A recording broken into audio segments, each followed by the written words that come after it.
Hello friends, good morning. कैसे हो सब?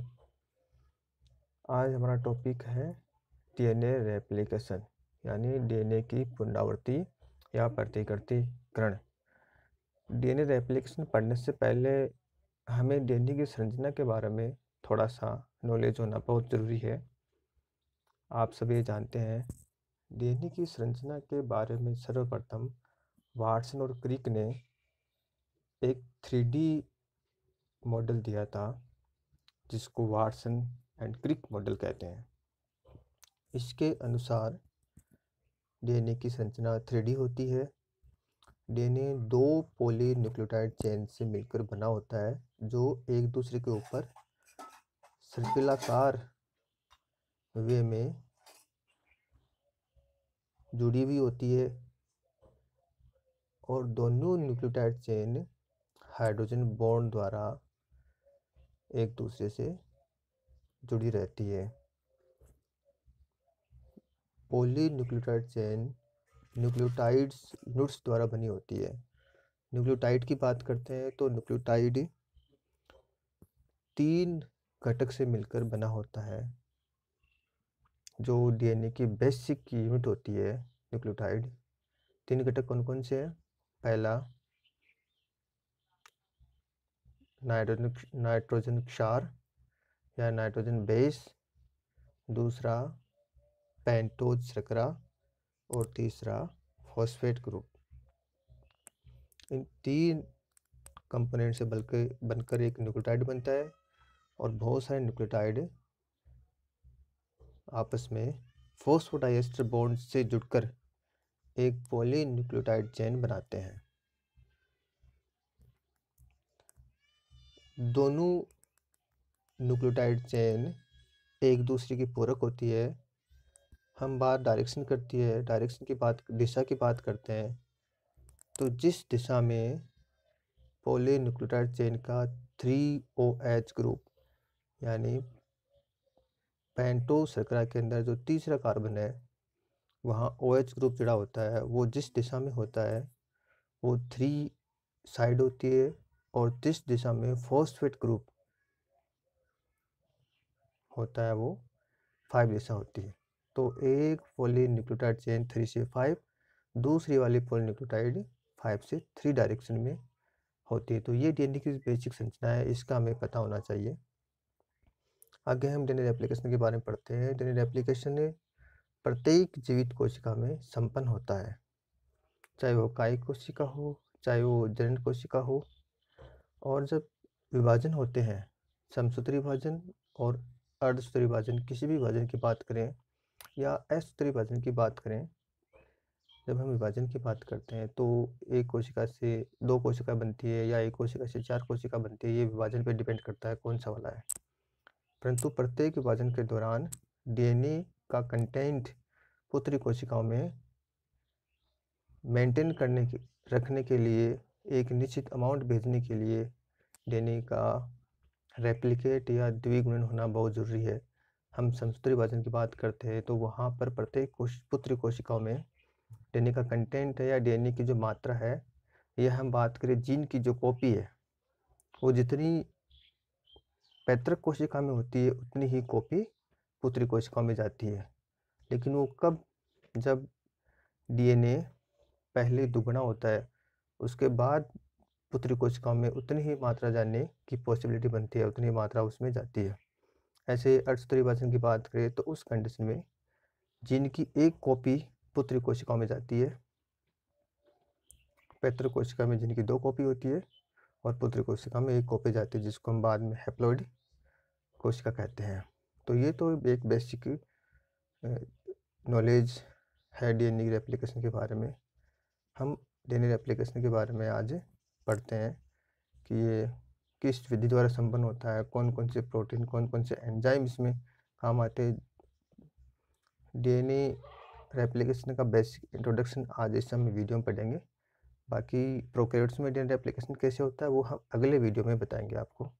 आज हम डीएनए रेप्लिकेशन का बेसिक इंट्रोडक्शन, उसके बाद में मोड ऑफ रेप्लिकेशन किन किन विधि द्वारा हो सकता है, कौन कौन से साइंटिस्ट ने कौन कौन से एक्सपेरिमेंट किए, इसके अलावा यानी कि डायरेक्शन किस दिशा में संपन्न होता है रेप्लिकेशन।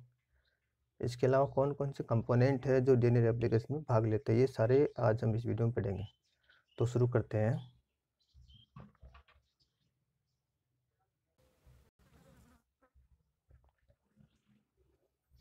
सबसे पहले डीएनए की संरचना के बारे में वाटसन और क्रिक ने एक 3D मॉडल दिया था, जिसे वाटसन क्रिक कहते हैं 1953 में, और इसके लिए इन्हें नोबेल पुरस्कार से भी सम्मानित किया गया था। इसी मॉडल के आधार पर हमें डीएनए के बारे में बहुत सारी जानकारी प्राप्त होती है, जिसकी हम चर्चा कर चुके हैं।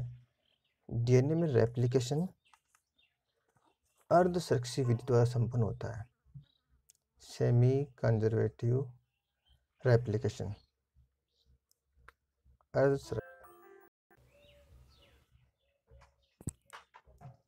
सेमी कंजर्वेटिव मेथड में जो ओरिजिनल न्यूक्लियोटाइड स्ट्रैंड होता है या सूत्र होता है, डीएनए सूत्र होता है, वो कंजर्व रहता है।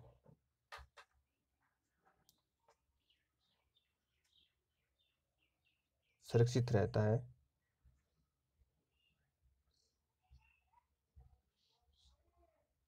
लेकिन रेप्लिकेशन के दौरान आधा सुरक्षित रहता है।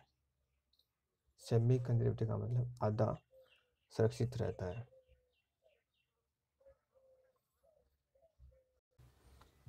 यदि हम सेमी कंजर्वेटिव रेप्लिकेशन की परिभाषा देना चाहें तो क्या होती है? Replication in which the two nucleotide strand of DNA separate and each serve as a template for the synthesis of new strand. All DNA replication is semi conservative. यानी replication के दौरान डीएनए के दोनों सूत्र अलग होते हैं और प्रत्येक सूत्र एक नए डीएनए सूत्र का निर्माण करता है। जितने भी डीएनए हैं वो सेमी कंजर्वेटिव विधि द्वारा रेप्लिकेट करते हैं। प्रारंभ में शुरुआत में डीएनए रेप्लिकेशन के लिए 3 मॉडल प्रपोज्ड किए गए थे या 3 मॉडल दिए गए थे।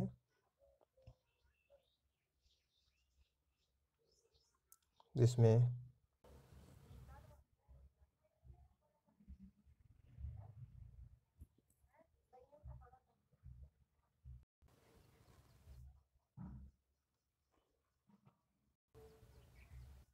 आगे हम डायग्राम द्वारा डीएनए के मॉडल को समझ सकते हैं। पहला मॉडल कंजर्वेटिव मेथड, दूसरा डिस्पर्सिव रेप्लिकेशन, तीसरा semi conservative replication. Conservative replication यानी सुरक्षित रेप्लिकेशन, इसमें पूरा डीएनए सुरक्षित रहता है। नए बनने वाले डीएनए में एक डीएनए पूरा का पूरा पुराना रहता है, दूसरा बनने वाला डीएनए नया रहता है।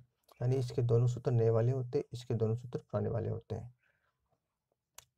आगे चल के वो देखे तब भी ये पूरा का पूरा सुरक्षित रहता है, नए बनने वाले डीएनए के साथ नहीं जुड़ता है।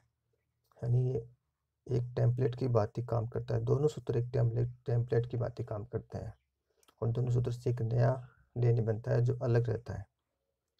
डिस्पर्सिव में दोनों सूत्रों के खंड टेम्पलेट की बात ही काम करते हैं, यानी दोनों डीएनए के दोनों सूत्र टुकड़ों में बनने वाले दोनों डीएनए में विस्तृत रहते हैं और नया बनने वाला डीएनए भी दोनों डीएनए में विस्तृत रहता है, टुकड़ों में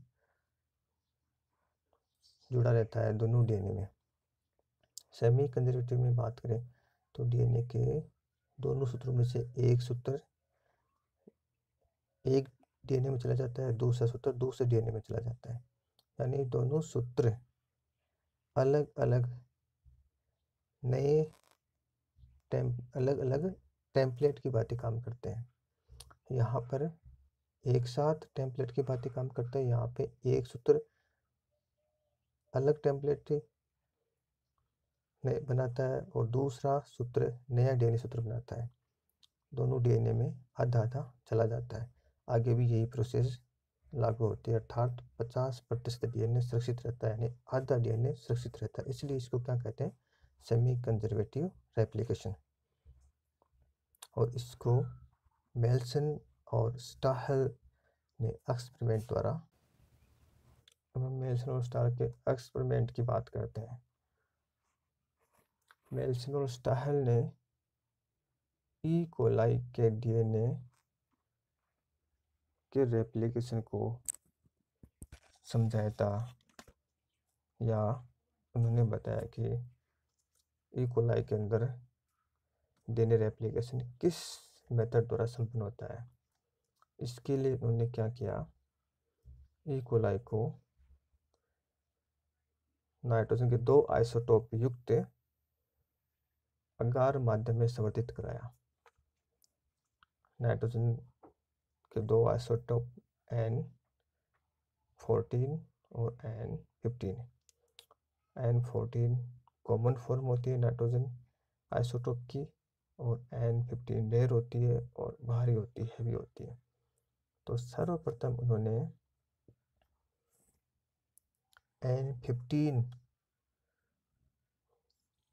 वाले नाइट्रोजन सोर्स या मीडियम में ई कोलाई को संवर्धित कराया या कल्चर करवाया। इससे ई कोलाई का सारा डीएनए, ई कोलाई का सारा डीएनए N15 युक्त हो गया। N15 क्या है, नाइट्रोजन युक्त। जब डीएनए का रेप्लिकेशन होता है तो मैंने बताया था कि 3 कंपोनेंट की आवश्यकता होती है। एक न्यूक्लियोटाइड बनने के लिए 3 कंपोनेंट चाहिए। वहाँ पे एक नाइट्रोजन क्षार भी होता है। नाइट्रोजन क्षार जब मीडियम में नाइट्रोजन क्षार में नाइट्रोजन होता है, उसको N15 वाला नाइट्रोजन वहाँ पे मीडिया में या कल्चर में सोर्स के रूप में रख दिया था। तो सारा का सारा डीएनए जब रेप्लिकेशन हुआ तो सारे के सारे डीएनए में नाइट्रोजन N15 चला गया, या सारा का सारा डीएनए नाइट्रोजन N15 वाला हो गया। अब आगे चल के उन्होंने क्या किया, कुछ सैंपल उस मीडियम से निकाल के अलग कर लिया, उसको ट्यूब में रख लिया। फिर बाकी सैंपल को N14 वाले मीडियम में ट्रांसफ़र कर दिया, और कुछ जनरेशन तक, यानी कुछ चरणों तक थोड़ा थोड़ा सैंपल निकाल के ट्यूब में ले लिए, ताकि उनका एक्सपेरिमेंट किया जा सके।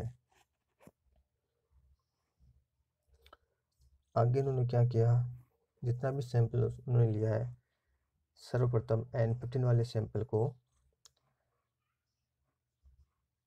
इक्विलिब्रियम डेंसिटी ग्रेडियंट सेंट्रीफ्यूगेशन द्वारा, इस टेक्निक के द्वारा उन्होंने पूरे सैंपल को सेंट्रीफ्यूज किया कई दिनों तक हाई स्पीड के ऊपर। उन्होंने देखा कि N15 का एक बैंड प्राप्त होता है, N15 का एक बैंड प्राप्त होता है,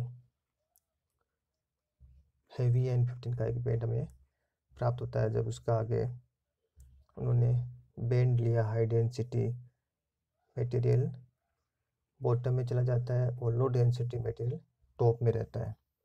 तो सेंट्रीफ्यूज में उन्होंने साल्ट भी मिलाया था, एक इक्विलिब्रियम हैवी साल्ट सॉल्यूशन इसमें मिलाया था।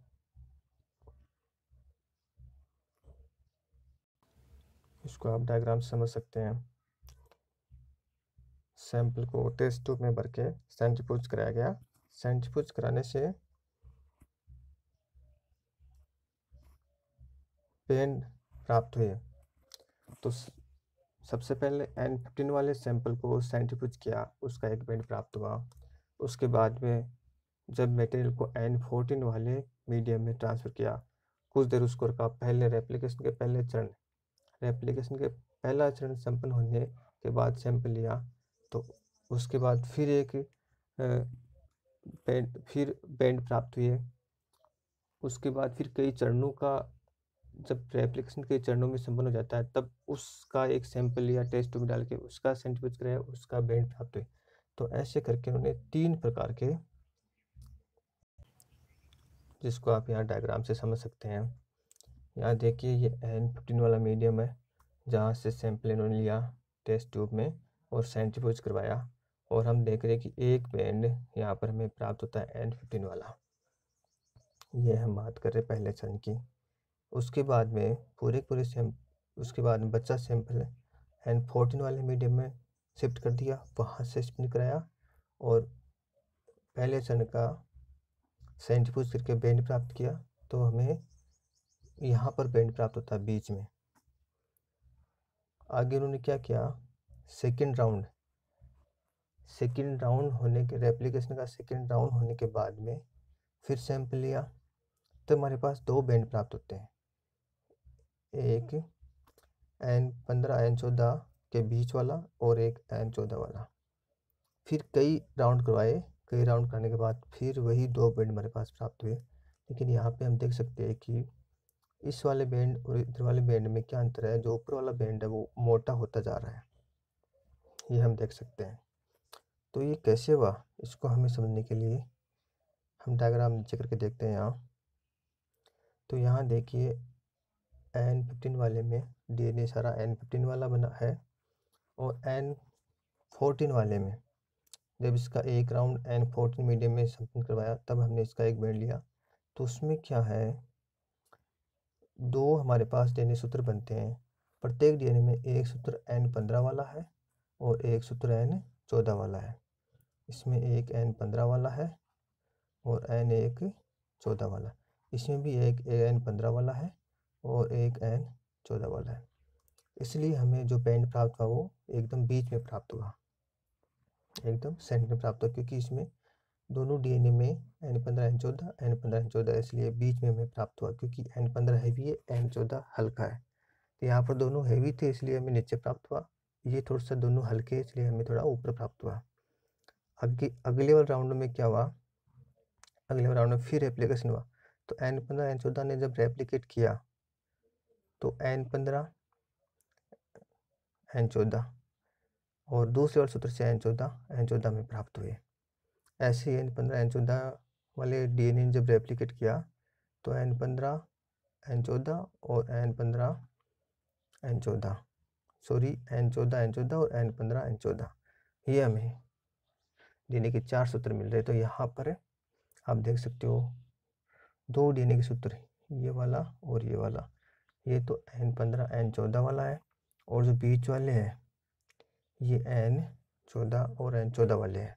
इसलिए हमें यहाँ पर 2 बैंड प्राप्त हो रहे हैं, ये N15 N14 वाला है और इसके ऊपर वाला N14 वाला है। फिर आगे रेप्लिकेट करते हैं, तो फिर हमें N15 N14 वाले से एक तो N15 N14 वाला प्राप्त होता है और दूसरा N14 N14 वाला प्राप्त होता है। N14 N14 वाले से सारे के सारे N14 वाले प्राप्त होते हैं। फिर N15 और N14 वाले से एक N15 N14 प्राप्त होता है और दूसरा N14 प्राप्त होता है। तो ये कब हमें रिजल्ट प्राप्त होते हैं, जब DNA अर्धसरक्षी विधि द्वारा रेप्लिकेट करता है, तभी हमें ये बैंड इस स्थिति में प्राप्त होते हैं। तो इससे उन्होंने सिद्ध किया कि DNA का रेप्लिकेशन हो अर्धसरक्षी विधि द्वारा संपन्न होता है। आगे हम बात करते हैं मोड ऑफ रेप्लिकेशन। DNA की डायरेक्शन रेप्लिकेट करते टाइम किस दिशा में होती है, तो ये मैं शुरुआत में बता चुका हूँ कि DNA 5 से 3 डायरेक्शन में रेप्लिकेट करता है। DNA में 2 सूत्र होते हैं, ये भी आपको पता है। एक सूत्र 5 से 3 डायरेक्शन होता है, दूसरा सूत्र 3 से 5 डायरेक्शन में होता है। जो टेम्पलेट रेप्लिकेशन काम करता है, जैसे कि रेप्लिकेशन इस वाले टेम्पलेट पे किधर शुरू होगा, इधर से चलेगा 5 से 3, इस वाले पे 5 से 3, तो एक की डायरेक्शन इधर होगी, दूसरी की डायरेक्शन दूसरी तरफ होगी। लेकिन दिशा जो होगी वो 5 से 3 ही हमेशा होगी। डीएनए का जो भाग रेप्लिकेशन करता है या जिस भाग का रेप्लिकेशन होता है वो भाग क्या कहलाता है? रेप्लिकोन। वो भाग क्या कहलाता है? रेप्लिकोन। और प्रत्येक रेप्लिकोन या प्रत्येक वह भाग जिसका रेप्लिकेशन होता है उस भाग के अंदर एक स्थान होता है जिसको हम कहते हैं ओरिजिन ऑफ रेप्लिकेशन, जहाँ से रेप्लिकेशन की शुरुआत होती है। जहाँ से रेप्लिकेशन की शुरुआत होता है, यानी ओरिजिन ऑफ रेप्लिकेशन क्या होता है? वह स्थान जहाँ से डीएनए का रेप्लिकेशन शुरू होता है। और रेप्लिकोन क्या होता है? डीएनए की वह यूनिट या रेप्लिकेशन की वह यूनिट जहाँ से डीएनए का ओरिजिन, जिस जगह से डीएनए का ओरिजिन होता है और दोनों तरफ से डीएनए का रेप्लिकेशन शुरू हो सकता है। जैसे ये एक रेप्लिकोन है, ये एक रेप्लिकोन है और इसके अंदर ये ओरिजिन ऑफ रेप्लिकेशन है साइट है, तो इसके इधर से भी रेप्लिकेशन शुरू हो सकता है और इस दिशा में भी रेप्लिकेशन शुरू, दोनों दिशाओं में जिसके रेप्लिकेशन शुरू हो जाए तो ये क्या है? रेप्लिकोन है। Unit of replication consisting of DNA, एक यूनिट है रेप्लिकेशन की जो रेप्लिकेशन है जिसके अंदर रेप्लिकेशन शुरू होता है। आप सीधा सीधा आप ऐसे कह सकते हो। अब हम आगे बात करते हैं डीएनए रेप्लिकेशन किस प्रकार संपन्न हो सकता है, कौन कौन से मॉडल हो सकते हैं। तो ये हमें मॉडल 3 प्रकार से हम इन मॉडलों को समझ सकते हैं। 3 प्रकार के मॉडल होते हैं। दूसरे शब्दों में कहूँ, थीटा रेप्लिकेशन, थीटा टाइप का रेप्लिकेशन होता है। दूसरा लीनियर रेप्लिकेशन होता है और तीसरा रोलिंग सर्कल रेप्लिकेशन।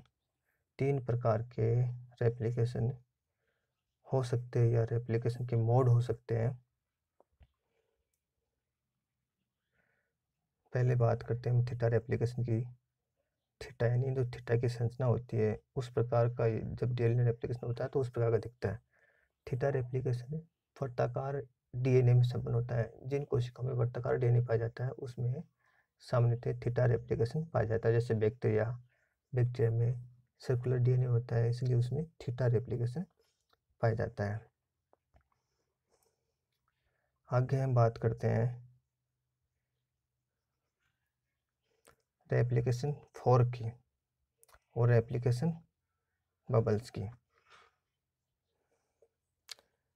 जैसे डीएनए यहाँ से ये डीएनए स्टैंड है, वर्ताकार सर्कुलर डीएनए का मैंने इतना सा भाग लिया है। मान लो यहाँ से डीएनए शुरू हो रहा है, तो शुरू होगा तो यहाँ से पहले ये क्या होगा? डीएनए खुलेगा। तो ये डीएनए का जो भाग है, जो सेगमेंट है, जो एक बबल रूप से बन रहा है, ये रेप्लिकेशन बबल कहलाता है।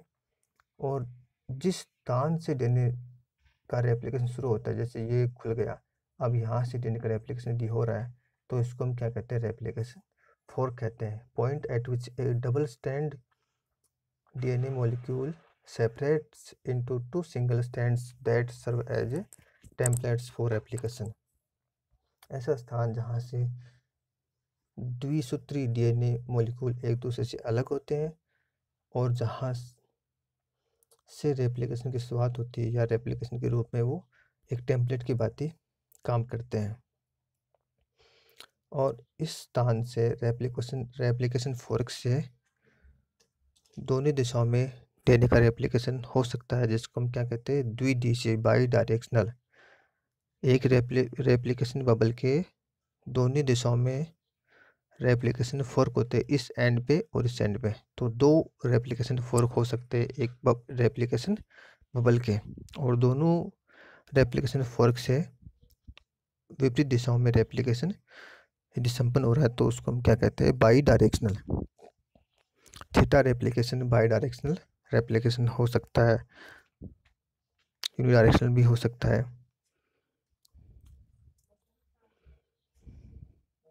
आगे हम चलते हैं, डायग्राम को समझते हैं।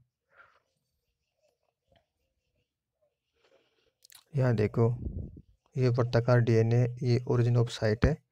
यहाँ पे ये डीएनए की यहाँ अलग से दिखाई गई है।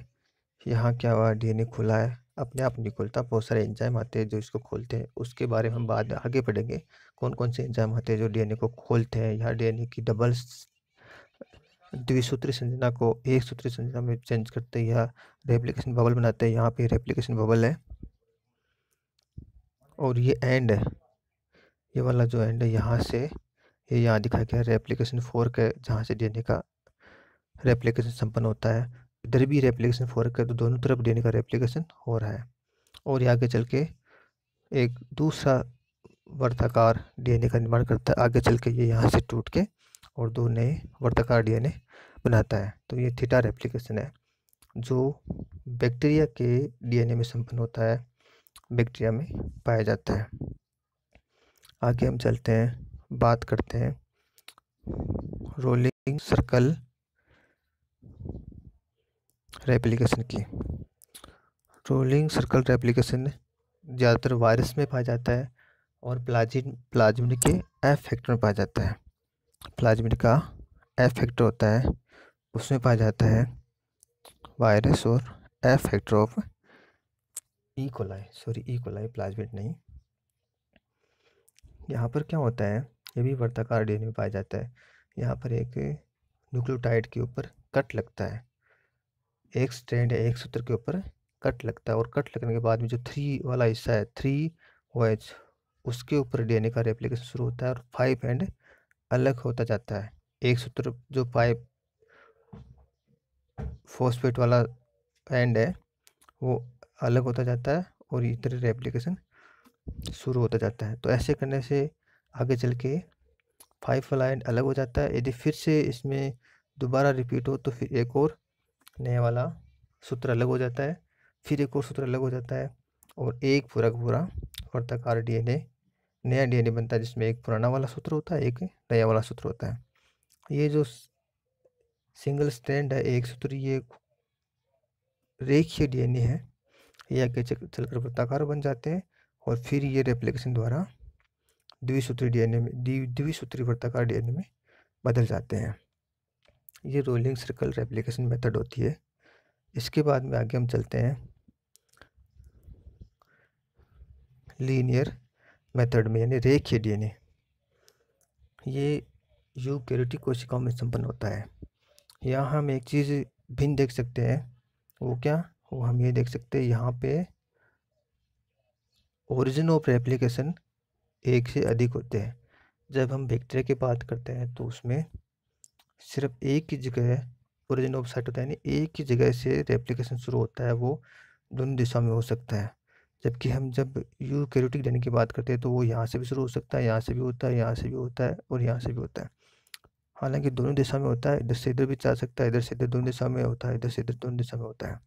ऐसे करके एक से अधिक ओरिजिन ऑफ साइट होती है, और वहाँ से सब जगह से शुरू होता है। वही सेम प्रोसेस है, पहले डीएनए खुलेगा, दोनों स्ट्रैंड अलग होंगे, फिर यहाँ पे रेप्लिकेशन बबल बनेगा, और रेप्लिकेशन फोर्क जहाँ होता है वहाँ से दोनों दिशाओं में रेप्लिकेशन आगे संपन्न होगा, और पूरा पूरा डीएनए रेप्लिकेट होके एक नया डीएनए सूत्र बना लेगा। आगे हम इसमें एक चीज़ और देखते हैं, तीनों मॉडल को एक साथ देख लेते हैं। तीनों मॉडल थीटा, रोलिंग सर्कल और लीनियर यूकेरियोटिक। थीटा के अंदर जो डीएनए स्ट्रैंड होता है वो सर्कुलर होता है, रोलिंग के भी अंदर सर्कुलर होता है, और लीनियर के अंदर रेखीय होता है, यूकेरियोटिक के अंदर। इसमें कट नहीं लगता है जब रेप्लिकेशन होता है, इसमें एक न्यूक्लियोटाइड के ऊपर कट लगता है, या न्यूक्लियोटाइड चेन है वहाँ कट लगता है, इसमें कट नहीं लगता है। रेप्लिकोन एक बनता है, इसमें भी एक होता है, इसमें कई होते हैं। रेप्लिकोन यानी डीएनए, वह डीएनए का वह सेगमेंट जो रेप्लिकेशन में भाग लेता है, जहाँ से रेप्लिकेशन दोनों दिशाओं में शुरू होता है, या हम ओरिजिन ऑफ साइट कह सकते हैं दो शब्दों में। जब डायरेक्शन की बात करें तो थीटा यूनिडायरेक्शनल बाई डायरेक्शन दोनों दिशा में हो सकता है, एक दिशा भी हो सकता है और द्विदिशीय भी हो सकता है। रोलिंग सर्कल सिर्फ केवल एक दिशीय होता है, यूकेट्रिक हमेशा द्विदिशीय होता है। प्रोडक्ट क्या क्या बनते हैं थीटा के अंदर? दो सर्कुलर या दो वर्ताकार मॉलिक्यूल बनते हैं रोलिंग सर्कल के अंदर, एक सर्कुलर मॉलिक्यूल और एक रेखीय, और रेखीय आगे चल के फिर वर्ताकार बन के फिर सर्कुलर में चेंज हो सकता है।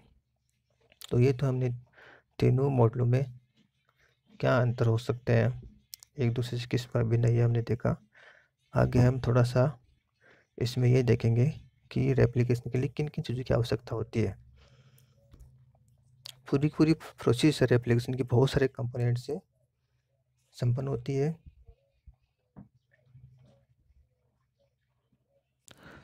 जिसमें बहुत सारी प्रोटीन होती है, बहुत सारे एंजाइम्स होते हैं, इसके अलावा भी कुछ मटेरियल होते हैं, कुछ कंपोनेंट होते हैं। पहले हम बात करें, एक टेम्पलेट की आवश्यकता होती है जिसके द्वारा डीएनए का नया सूत्र बनता है। एक सूत्री टेम्पलेट की आवश्यकता होती है, यानी डबल स्ट्रैंड डीएनए का एक सूत्री डीएनए में बदलना बहुत आवश्यक है। जब वो दो सूत्रों में बंधा होता है तो उसको अनबाइंड यानी उसको खोलना पड़ता है, सिंगल स्टैंड करना पड़ता है, तब जाके डीएनए का रेप्लिकेशन शुरू होता है। और इसको खोलने के लिए बहुत सारे एंजाइम्स और प्रोटीन वहाँ पर भाग लेते हैं। दूसरा रॉ मटेरियल, कच्चा माल सबस्ट्रेट के रूप में, वो क्या होते हैं? न्यूक्लियोटाइड होते हैं। न्यूक्लियोटाइड किन से बना होता है? नाइट्रोजन स्टार्च से बना होता है, फॉस्फेट से बना होता है, पेंटोस शर्करा से बना होता है। तो इनकी भी हमें आवश्यकता होती है मुक्त अवस्था में। इसके अलावा एंजाइम्स और बहुत सारे प्रोटीन की आवश्यकता होती है जो टेम्पलेट को पढ़ते हैं, टेम्पलेट को खोलते हैं, फिर टेम्पलेट के ऊपर न्यूक्लियोटाइड को लोड करते हैं, जोड़ते हैं, चिकलेट जुड़ता है तो उसको उठाते भी है, आगे चल के उस नए बनने वाले डीएनए सूत्र को अलग भी करते हैं। तो इन सारी चीज़ों की हमें आवश्यकता होती है। और हम रॉ मटेरियल की बात करें तो रॉ मटेरियल के रूप में डीऑक्सीराइबोन्यूक्लियोसाइड ट्राइफॉस्फेट DNTP की आवश्यकता होती है। ये फुल फॉर्म है, हम एक न्यूक्लियोटाइड कह सकते हैं इसको, या यदि इसका साइंटिफिक नेम लिखना चाहे तो डीऑक्सीराइबोन्यूक्लियोसाइड ट्राइफॉस्फेट इसको कहते हैं।